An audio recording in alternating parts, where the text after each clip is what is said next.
The most decorated woman in boxing history just walked onto a live stream looking like she rolled out of bed and into a crisis, and nobody, not her camp, not her promotion, not the man she keeps calling her boo. Nobody prepared her for the fact that the internet had already finished dissecting her story before she ever hit the Go Live button. Claressa Shields, the self-proclaimed GWOT, the woman with 2 Olympic gold medals and more belts than she can carry, sat on that phone and detonated. She screamed. She threw her hands.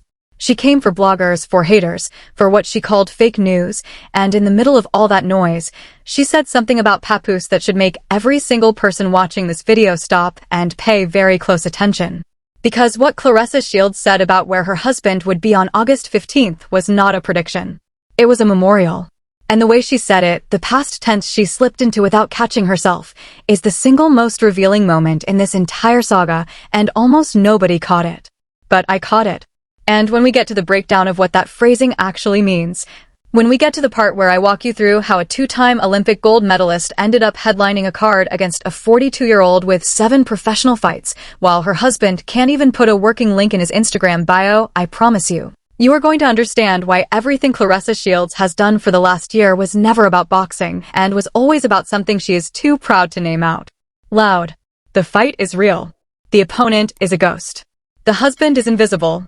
And the woman calling herself the greatest of all time is fighting the only battle she seems to actually care about anymore, the battle for a narrative the public stopped buying months ago. Drop your thoughts in the comments, hit like, and subscribe. Let's get into it. Now let me set the stage properly, because if you are just tuning into this saga, you need to understand the full architecture of what is happening here, because this is not a simple story about a boxer having a bad day on Instagram. This is a story about a woman who has been systematically trading her legacy for a man who does not reciprocate, and the receipts are piling up so fast that even the most loyal Claressa Shields defenders are starting to go quiet. Claressa Shields is, by every measurable athletic metric, one of the most accomplished female boxers in the history of the sport. 2 Olympic gold medals. Multiple world titles across multiple weight classes. The first boxer, male or female, to hold all 4 major belts simultaneously in 2 different weight divisions. That is not a debatable resume. That is granite. That is history. That is the kind of accomplishment that should have Claressa Shields sitting on top of the women's boxing world with 0 friction and 0 competition for the title of greatest ever. But here is where the story bends, and you need to follow this bend carefully. In late 2024, Remy, the rapper, the legend, the woman who was married to Papoose for over a decade, took to social media and posted screenshots that appeared to show text messages between her husband and Claressa Shields. The internet exploded. Papoose, born Shamil Maki, reportedly claimed he had requested a divorce from Remy multiple times, but the optics were catastrophic regardless of the timeline.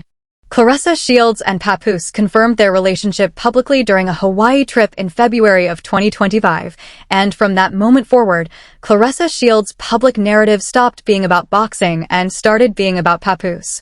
Every interview, every live stream, every social media post somehow circled back to the man she calls her boo, the man she insists is her rock, her manager, her everything. And the public, the same public that watched her win 2 gold medals and shatter glass ceilings, started asking a very simple, very uncomfortable question. Why does the most decorated woman in boxing history need a rapper who has not had a charting project in over a decade to be the center of her universe? The stakes here are not just personal. They are cultural and they are systemic. Personally, Claressa Shields is risking the kind of public goodwill that takes a lifetime to build and a single news cycle to destroy. Culturally, she is positioning herself as a reality television character instead of a historical athletic figure, and the women's boxing community, a community that has fought for decades for mainstream respect and legitimate paydays, is watching their biggest star transform into a tabloid fixture in real time. Systemically, Claressa Shields signed an $8 million multi-fight deal with Solita Promotions and Wynn Records, and the structure of that deal, which we are going to break down in excruciating detail later, is where the real story lives. Because Wynn Records is not a boxing promotion. Wynn Records is a music company. And the fact that Claressa Shields' boxing career is now entangled with a music promotion entity, while she is romantically involved with a rapper who has been trying to relaunch his own music career for the last 5 years, is not a coincidence. It is the frame through which you need to read everything that is happening. But we are getting ahead of ourselves. Let's start with what is visible. Let's start with the receipts. The first piece of evidence is the live stream itself, and if you have not seen this clip, you need to understand the energy. Claressa Shields went on Instagram Live, and from the jump, the vibe was off. She was in a casual fit, hair wrapped, talking fast, moving erratically, and the entire stream had the energy of a person who had been sitting in her own frustration for hours and finally found a camera to aim it at. She announced her August 15th fight. She told people to grab the link in her bio. She hyped the event. And then someone in the chat, someone who was clearly not a hater, just a person with functioning eyes, typed the question that set the whole thing off. Where is Pap? Why is he not visible? Why is he not hyping you? And Claressa Shields did not laugh it off. She did not give the smooth, confident answer of a woman who knows her man is in her corner. No. She went off. She started talking about how people keep saying he is upstairs, how he will be at the fight, how he will be ringside cheering for his boo like he always did. Like he always did. Past tense. I need you to sit with that for a second, because the slip was not minor. The slip was Freudian. The slip was the kind of thing a person says when they are describing a pattern that has already stopped happening, but they are not ready to admit it has stopped. Like he always did. Not like he always does. Did, and in the same breath, she pivoted into screaming about being banned from boxing. Who am I banned from boxing? Haters, quit lying so goddamn much. Lying asses. And here is the thing, nobody serious ever said she was banned from boxing. What happened was that MVP Promotions, Jake Paul's boxing outfit, issued an indefinite ban on Claressa Shields from their events following a physical altercation with fellow boxer Alicia Baumgardner. That is a specific ban from a specific promotion. That is not a ban from the sport. But Claressa Shields, in her infinite need to control the narrative, took that specific, documented, publicly reported MVP ban and inflated it into a phantom claim that people were saying she was barred from boxing entirely, so that she could knock down the strawman and feel like she was winning something. She was fighting a ghost. She was arguing with an accusation nobody made. And that tells you more about her mental state than any press release ever could. The second piece of evidence is Papoose's Instagram post about the fight, and this one is genuinely staggering in its audacity. Pap put up a graphic of the fight banner. He wrote a caption. The caption said something to the effect of "You see what is going on. The best ever, Claressa Shields stepping back into the ring, August 15th. ATL pull up. We pulled up. A lot of special guests in the building. 3 fire emojis. He tagged the promotion. He tagged the network. He tagged her record. And then he closed it with pre-sale link in my bio.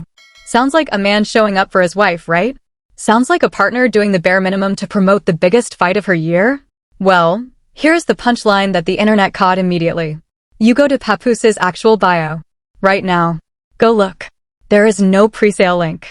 There is no Ticketmaster shortcut. There is no Claressa Shields fight landing page.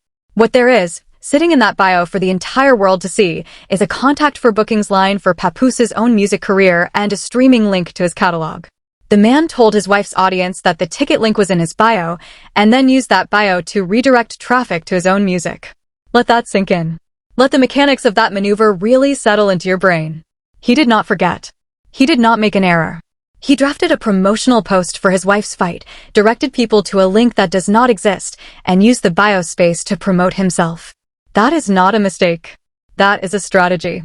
And the fact that Claressa Shields has not publicly addressed it, has not corrected it, has not said a single word about the fact that her own husband's promotion of her fight was actually a stealth advertisement for his music catalog, tells you everything about the power dynamic in that household.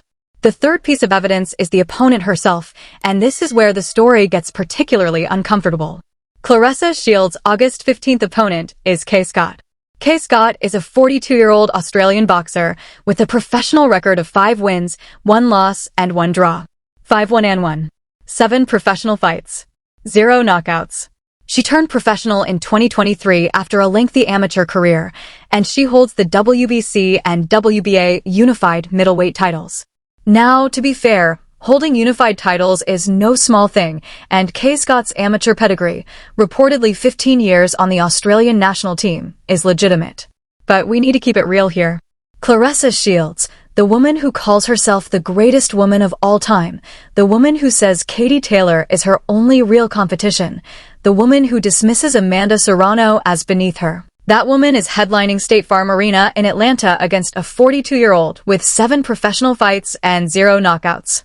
That is the level of opposition the GWOT is now stepping into the ring with. And here's the part that the internet has been dissecting nonstop. Kaye Scott has an OnlyFans account. Her Instagram bio literally contains the tag @OnlyFansEx-athlete. Now, let me be clear about something, because I am not here to shame anybody's hustle. There are legitimate athletes on OnlyFans who use the platform for training content, behind-the-scenes material, and supplementary income. That is real, and that is respectable. But the content circulating in connection with Kaye Scott's page is not training breakdowns and pad work. The posts that have been shared and discussed across social media are glamour shoots, lingerie-style content, and the kind of soft-sell promotion that is not about boxing. And Claressa Shields, the two-time Olympic gold medalist, is about to share a fight card with that energy in front of the entire Atlanta boxing audience. To be the best, you have to beat the best. Claressa Shields keeps saying that.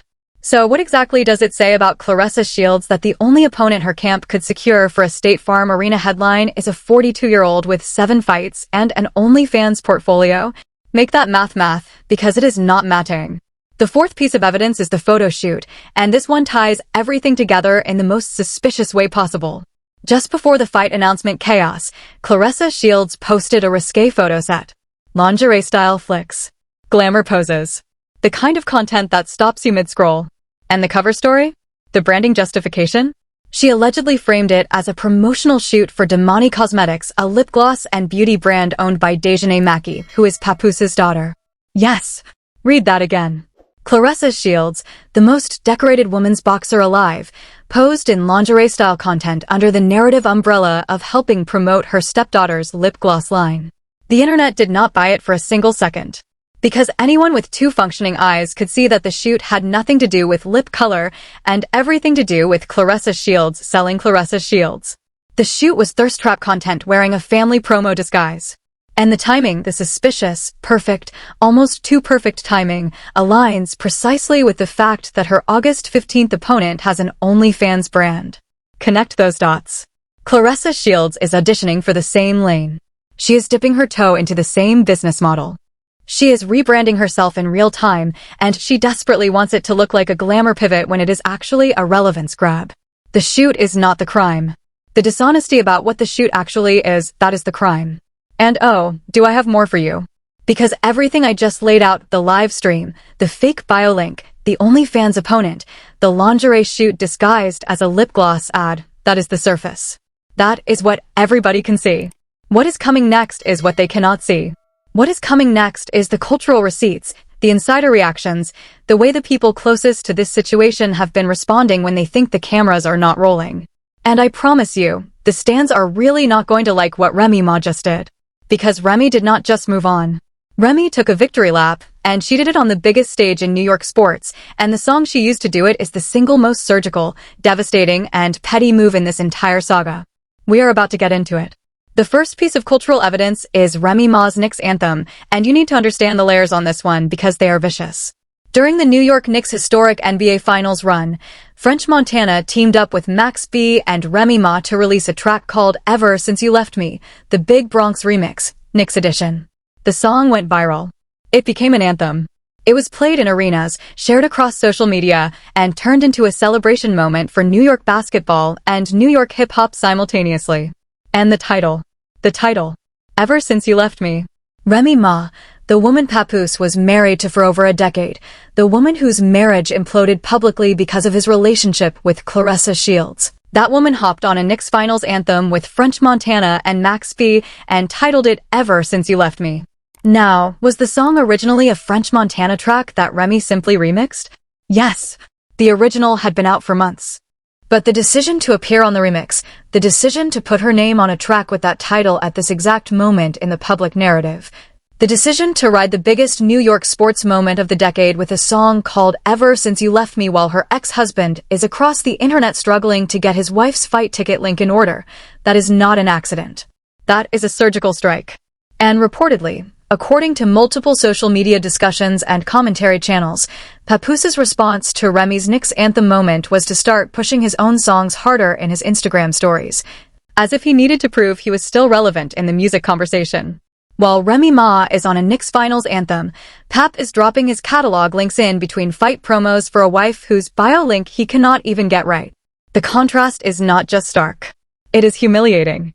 The second piece of cultural evidence is the Christmas situation, and this one cuts deeper than any fight announcement. In December of 2025, rumors began circulating online that Papoose had spent Christmas Day with Remy Ma rather than with Claressa Shields. Now, let me be careful here. These are rumors. They have not been confirmed by Papoose, by Remy Ma, or by Claressa Shields directly. But what is confirmed is that Claressa Shields felt the need to address the rumors publicly, which means the rumors reached a volume that she could not ignore. She reportedly went on social media and explained that Papoose is a loner, that he has his own way of operating, that his absence does not mean what people think it means. And in that explanation, she accidentally confirmed what many observers had already noticed, that Pap's pattern of showing up for her is inconsistent at best and non-existent at worst. The woman had to go on the internet and explain why her man was not around on Christmas. The woman who calls herself the GWOT had to do public relations damage control for her husband's holiday whereabouts. Does everybody understand how crazy that actually is? This is not a woman in control of her narrative. This is a woman being controlled by her narrative, scrambling to plug holes in a story that is leaking from every side. The third piece of cultural evidence is the Franchon Cruz-Dezern situation, and this is where Claressa Shields' credibility takes a direct hit. Before the August 15th fight was announced, Claressa Shields fought Franchon Cruz-Dezern in a rematch in Detroit. A brawl broke out at the weigh-in. The fight went forward. And reportedly, Claressa Shields told multiple outlets and audiences that she had banned all the YouTube gossip channels from attending that fight. She said the bloggers were locked out. She said the YouTubers were denied credentials. She said the T channels were kept away from her event. And what happened? The exact opposite. Pictures surfaced. Footage surfaced. The very same YouTubers Claressa Shields claimed she had banished were standing right there, inside the venue, in the crowd, posting their coverage in real time. She lied. Publicly. On the record. And nobody in her camp corrected her. Now, fast forward to the August 15th announcement, and Claressa Shields has completely flipped her position. Now she is telling those same YouTubers I will see you there. Now she needs the coverage. Now she wants the cameras. Now she wants the bloggers in the Atlanta building. You cannot ban the bloggers, claim they were banished, get caught lying about it, and then 6 months later open the door and pretend that Pivot does not tell on you. The pivot itself is the confession. She needs the very people she keeps insulting, and she knows it. The fourth piece of cultural evidence is the Alicia Baumgardner altercation, and this is the incident that led to the MVP ban that Claressa Shields keeps misrepresenting.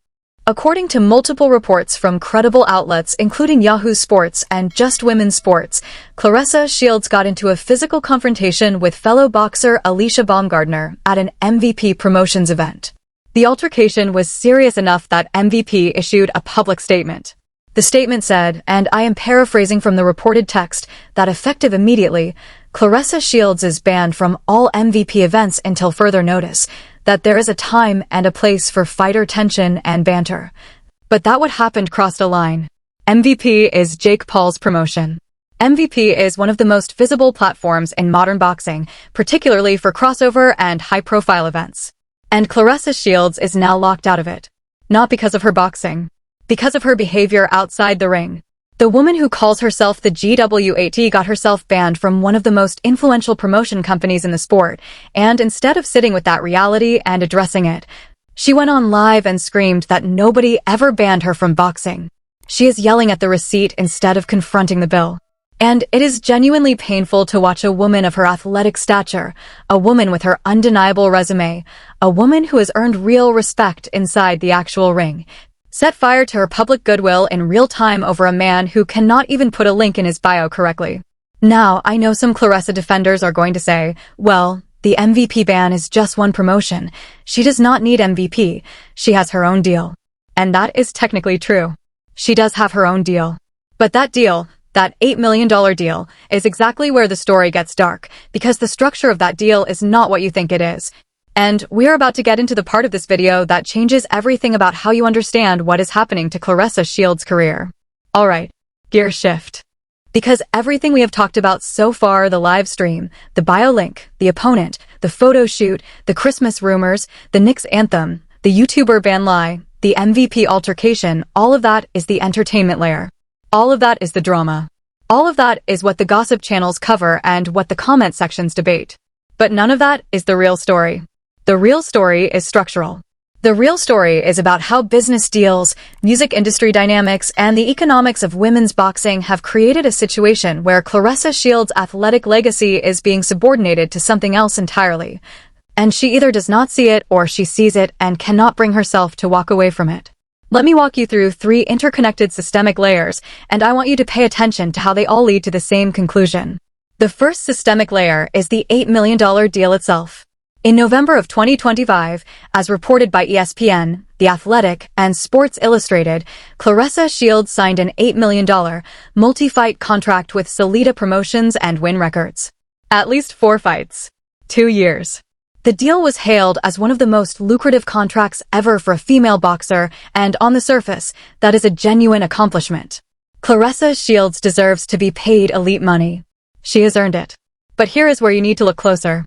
Salida Promotions is a boxing promotion. That makes sense. Wynn Records is a music promotion company. That does not make sense, unless you understand what is actually happening.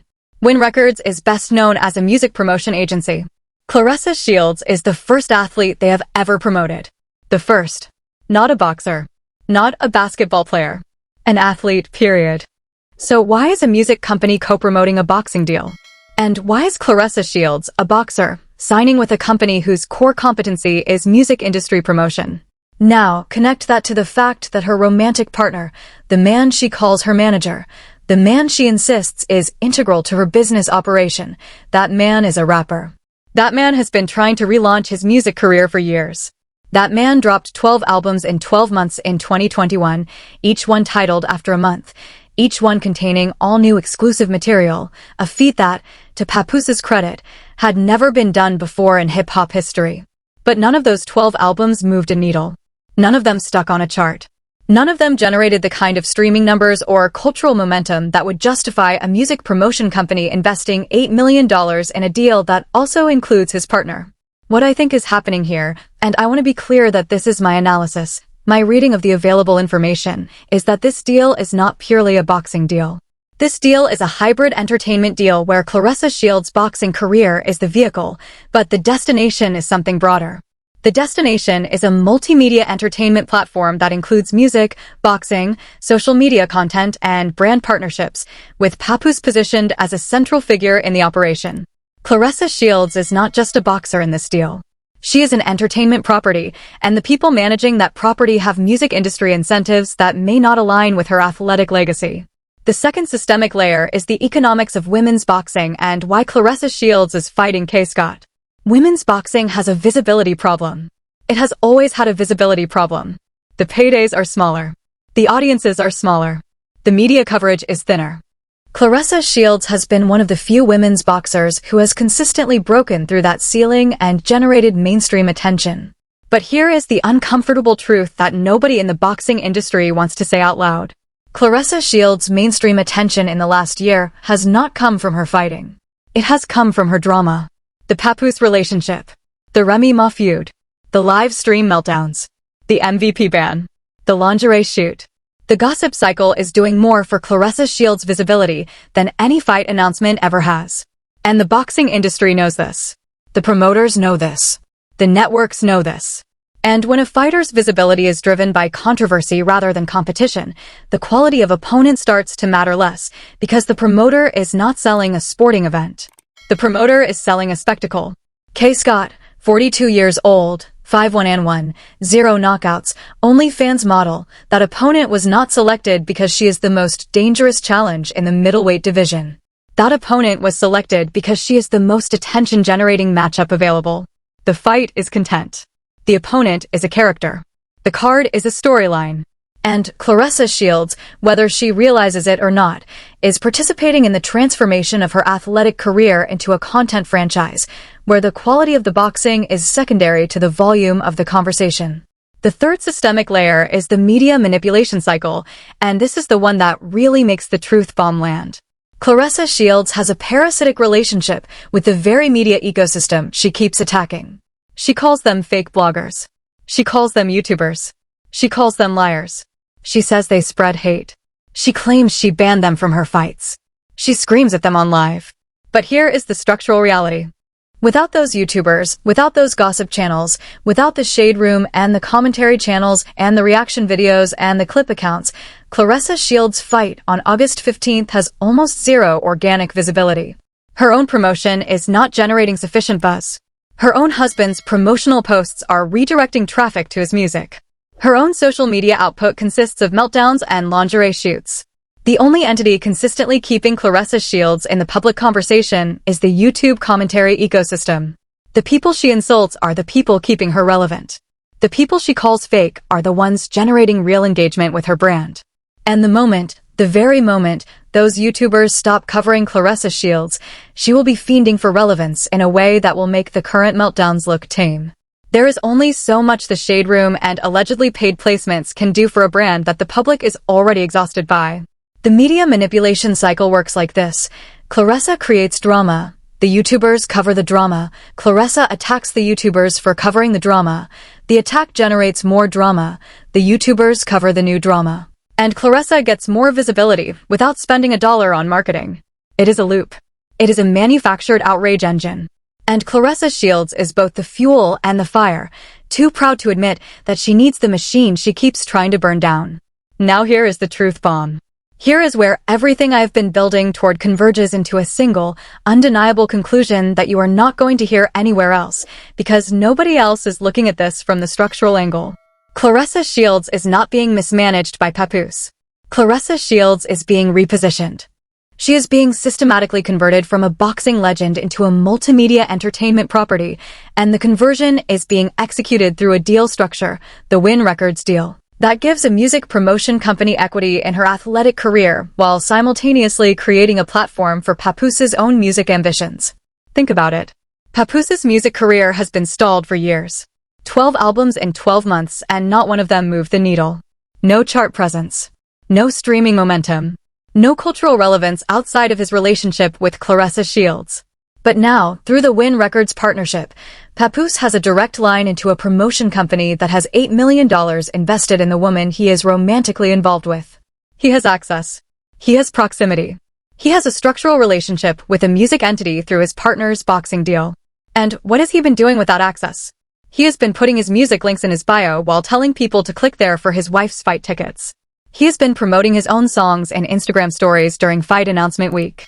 He has been turning his wife's athletic milestones into stealth marketing opportunities for his own catalog. That is not a husband supporting his wife. That is a man leveraging his wife's platform to resuscitate his own career. And the $8 million deal is the infrastructure that makes it possible. Wynn Records gets a boxer with mainstream name recognition. Papoose gets a music industry connection through his partner's athletic contract. Claressa Shields gets a payday that she absolutely deserves. But the long-term cost of that payday is the gradual conversion of her legacy from boxing greatness to entertainment spectacle. She is trading permanent history for temporary visibility. She is trading granite for gossip. And the worst part, the part that makes this genuinely difficult to watch, is that she has the talent, the resume, and the institutional respect to stop this trajectory at any time. She could fire the people around her. She could demand a clean boxing deal without music industry entanglements. She could separate her athletic career from her personal relationship and protect her legacy with the same discipline she shows in the ring. But she will not.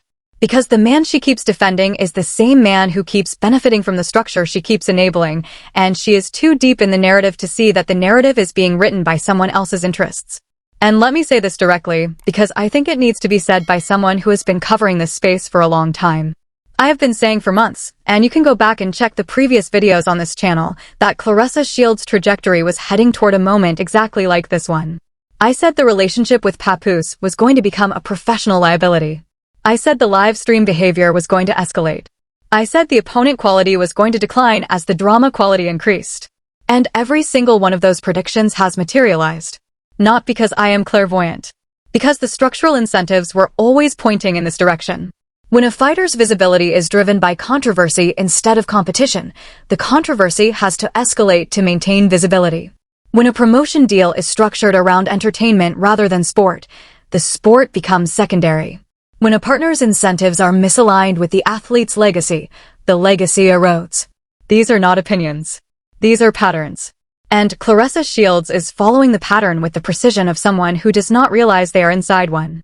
Now, with all of that said, let me give credit where it is absolutely due, because fairness is not optional in this conversation.